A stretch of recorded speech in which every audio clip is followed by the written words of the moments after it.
In 1991, the world watched in shock. A superpower that controlled half of Europe, a nation armed with thousands of nuclear weapons, a system that promised a utopian future to millions, suddenly just vanished. There was no final war, no foreign invasion, no single dramatic battle. It just collapsed. How did the Soviet Union, one of the most powerful empires in human history, fall so quickly and so completely? The simple answer is that it wasn't simple at all, and it definitely wasn't sudden. The USSR didn't fall in 1 year. It was a quiet, slow decay that took place over decades, hidden behind the Iron Curtain. The real story isn't about a single event, but a series of deep cracks that finally shattered the foundation. Let's rewind. By the 1980s, the Soviet economy was a mess. The central planning that was supposed to create abundance instead created massive shortages. People waited in long lines for basic necessities like bread and shoes, while the state poured billions into a military machine it could no longer afford.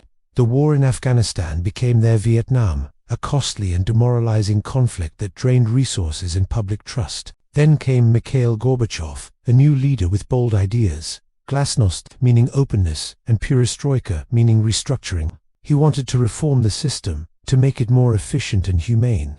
Glasnost allowed people to criticize the government for the first time in generations. But instead of just wanting reform, people started demanding true freedom. The floodgates of dissent opened, and long-suppressed national identities in places like Lithuania, Ukraine, and Georgia surged to the surface. Perestroika was meant to fix the economy, but it ended up breaking it. Introducing market-like elements into a rigid command economy created chaos. It was like trying to put a jet engine on a horse-drawn cart. The old system stopped working, but a new one wasn't ready to take its place. The final blow came from the very people who were supposed to be its staunchest defenders. In August 1991, hardline communists attempted a coup to overthrow Gorbachev and reverse the reforms. But the people of Moscow, led by Boris Yeltsin, stood up to the tanks. The coup failed, but it fatally wounded the central government. One by one, the Soviet republics declared independence. On Christmas Day 1991, Gorbachev resigned, and the Soviet flag was lowered from the Kremlin for the last time. It wasn't an explosion, but a quiet implosion. It was the story of an empire built on a flawed ideology, unable to adapt, and ultimately brought down not by bombs, but by empty shelves, frustrated people, and the unstoppable desire for freedom. The fall of the Soviet Union is a powerful reminder that no system, no matter how powerful it seems, can survive when it loses the faith of its own people. Imagine a world torn apart by war, a nation on its knees. This was Russia after World War I. The country was drowning in chaos.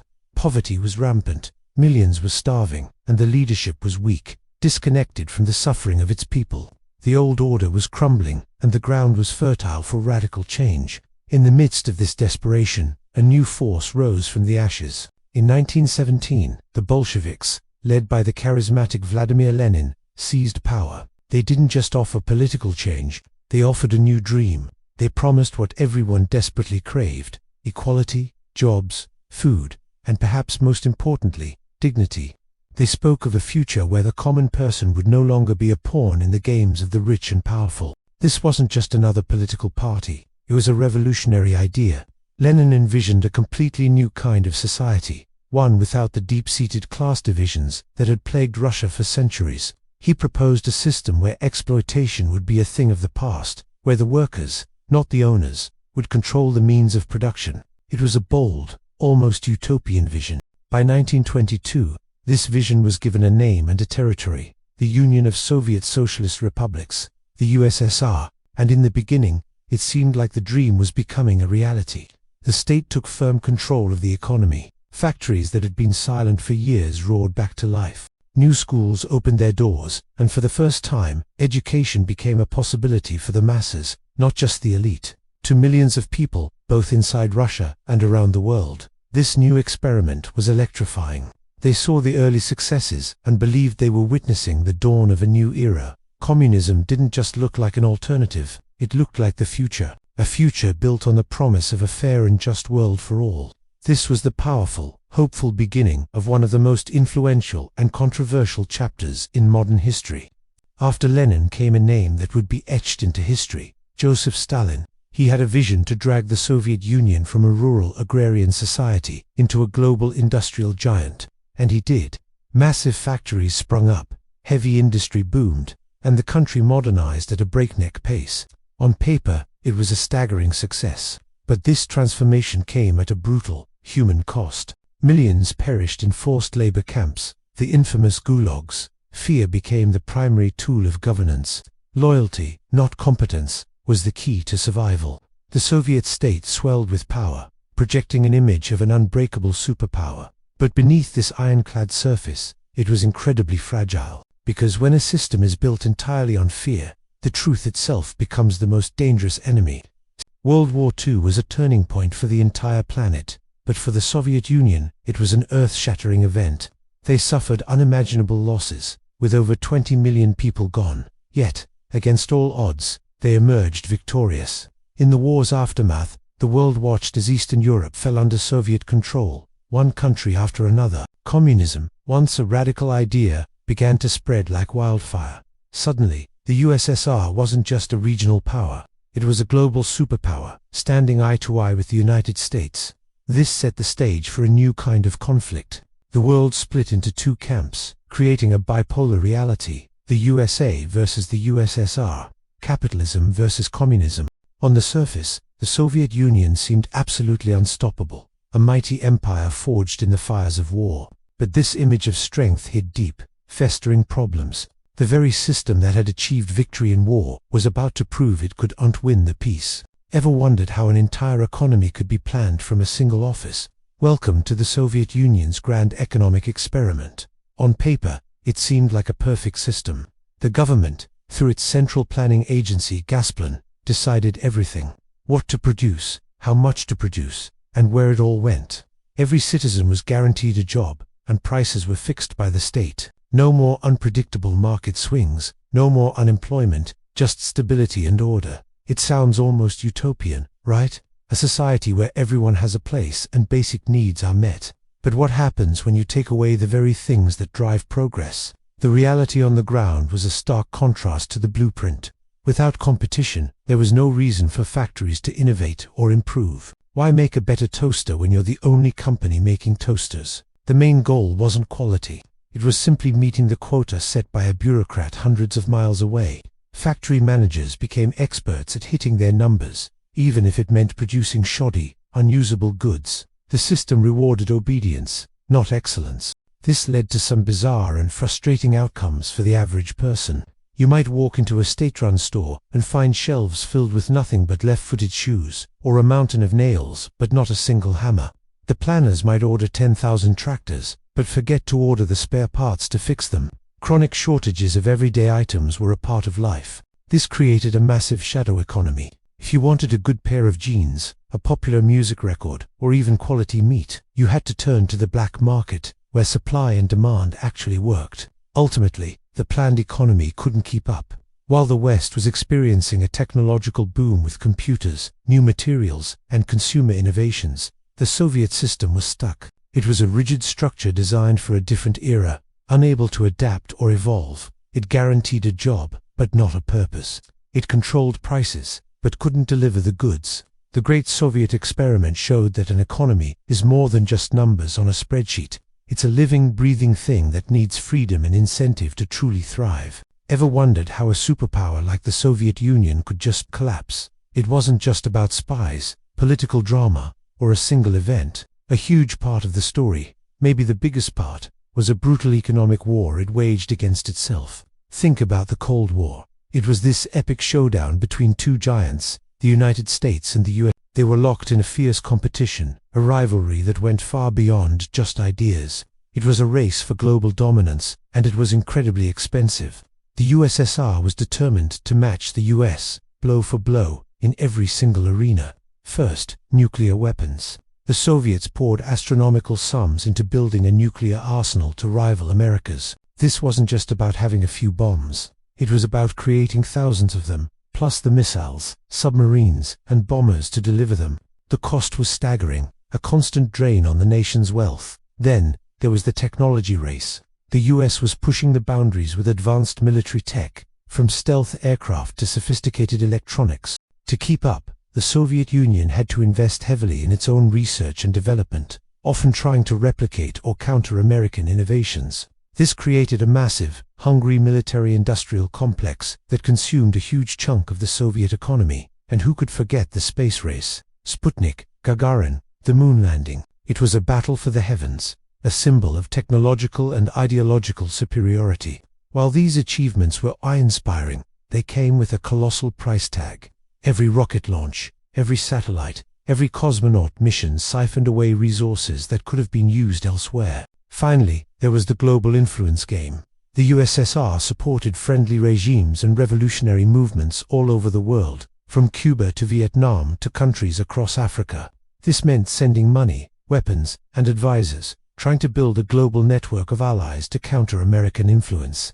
It was like managing a massive worldwide empire, and empires are never cheap. Here's the critical problem. The Soviet economy was nowhere near the size of the American economy. Some estimates put it at half the size, or even less. So, while the US could afford its massive military spending and still have a thriving consumer economy, the USSR couldn't. To fund this relentless competition, the Soviet leadership had to make some heartbreaking choices. They had to sacrifice the well-being of their own people. The production of consumer goods was constantly pushed aside, while Americans were buying new cars, TVs, and fashionable clothes. Soviet citizens were often stuck in long lines for basic necessities. The quality of life for the average person stagnated, and in some cases, even declined. The entire system was geared towards feeding the military machine. The best scientists, the best engineers, the best materials, they all went to the defense sector. The civilian economy was left with the scraps. This created a society where the military appeared strong, but the foundation it stood on was crumbling from within. In the end, this unsustainability was a key factor in the Soviet collapse. It wasn't a foreign invasion or a single decisive battle that brought it down. It was a slow, internal implosion, driven by the impossible strain of trying to keep up in a race it could never economically win. It's a powerful lesson. Empires often don't fall because of their enemies. They crumble from the inside, when the cost of competition becomes too great to bear. What do you think? Was this economic exhaustion the main reason for the fall of the USSR? Let me know your thoughts in the comments below. Have you ever wondered what truly brought down the Soviet Union? It wasn't just one thing, but a single event in 1986 lit the fuse. That year, a nuclear reactor at Chernobyl exploded. The disaster itself was horrifying, a true tragedy for the people affected. But what happened next was even more devastating for the system in power. The government lied. They delayed the evacuation. They tried to hide the truth from their own citizens and the world. For the first time, millions of people had a shocking realization. The state wasn't there to protect them. The entire system was built on a foundation of lies. Trust in the government collapsed faster than the reactor core. And once trust is gone, power crumbles with it. The Chernobyl disaster wasn't just a nuclear meltdown. It was a meltdown of belief in an entire ideology. Ever wonder how a rescue mission can accidentally sink the ship? Let's talk about Mikhail Gorbachev and his attempt to save the Soviet Union. In the mid-80s, the USSR was in trouble, and Gorbachev knew it. He had a two-part plan. First, glasnost, which means openness. Suddenly, people were allowed to speak their minds, and the media could actually criticize the government. Imagine that. For the first time in decades, the truth started to come out. The second part was perestroika, or restructuring, meant to fix the broken economy. But here's the twist. Instead of patching up the cracks, these reforms revealed just how deep the damage went. Glasnost didn't just open a window, it blew the doors off, exposing a system that was fundamentally broken. The more Gorbachev tried to fix the empire, the more it crumbled right before the world's eyes. It was a bold gamble that ended up accelerating the very collapse it was designed to prevent. Have you ever wondered how a superpower can just disappear overnight? That's exactly what happened to the Soviet Union. By 1991, the situation was dire. The economy was in a free fall, with empty shelves and long lines becoming the norm. Across the vast territory, the 15 republics were pulling away, each one demanding its own independence and future. But even the mighty Soviet military, once a symbol of unbreakable power, had lost its faith in the system it was meant to protect, and the people. They were simply exhausted. After decades of hardship and broken promises, there was no energy left to fight for a government that no longer served them. So, when the end came on December 26, 1991, it wasn't with a bang or a civil war.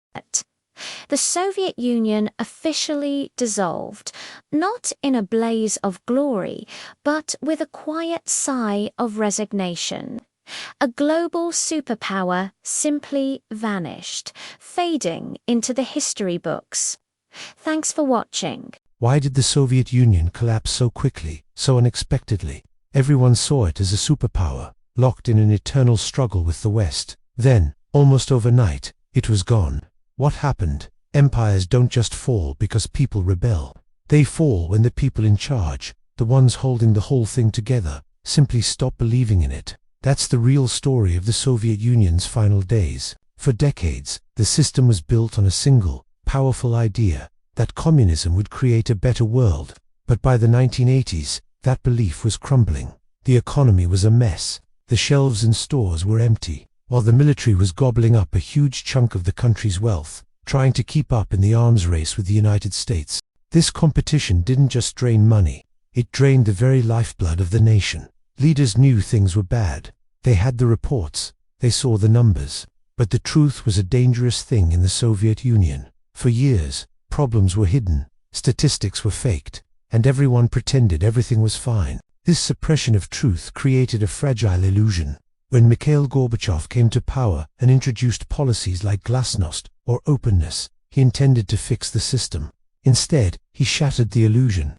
Suddenly, people could talk about the problems that had been whispered about for years. The economic stagnation, the environmental disasters like Chernobyl, the brutal history of Stalin's purges, it all came flooding out. The truth didn't set the system free. It exposed the foundation as rotten. The trust that held the empire together, trust in the party, trust in the ideology, trust in the future, evaporated almost instantly. The reforms, meant to be a lifeline, came far too late. They were like trying to patch a sinking ship with tape. The moment the elites, the generals, the administrators, and the party officials stopped believing in the Soviet project, it was over. They no longer had the will to use force to hold it all together. The empire didn't fall to an outside enemy or a massive popular uprising. It collapsed from within, because the people at the top simply walked away. This pattern isn't new. From Rome to the Qing dynasty, history shows us that when the faith that holds an empire together dies, the throne falls. And it will happen again. Thanks for watching, and if you want to explore more moments when history turned on a dime, be sure to subscribe.